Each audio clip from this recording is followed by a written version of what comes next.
Mira, Gustavo, ahora vamos a jugar con las emociones. Las emociones, ¿cómo está este niño?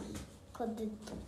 El objetivo final es que ellos sean más autónomos, o sea, proporcionarles una calidad de vida mejor y más cercana a la normalidad.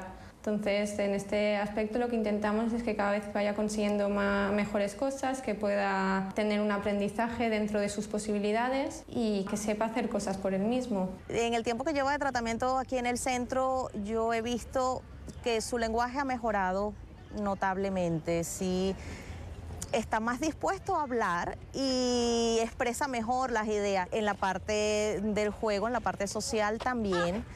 Todavía definitivamente le cuesta seguir reglas, pero sí las acepta mejor. Él se da cuenta que es autista, él lo sabe y que tiene cosas que debe superar para poder adaptarse y que se le sea más fácil la vida en este mundo diferente para él. Ya hemos acabado, se acabó, has trabajado estupendamente hoy. Mira quién viene. Hola. Bueno, gracias. Vale, Adiós. pues muchas gracias, Gustavo. ¿Le das un beso a Marian? Adiós. Hasta el próximo día.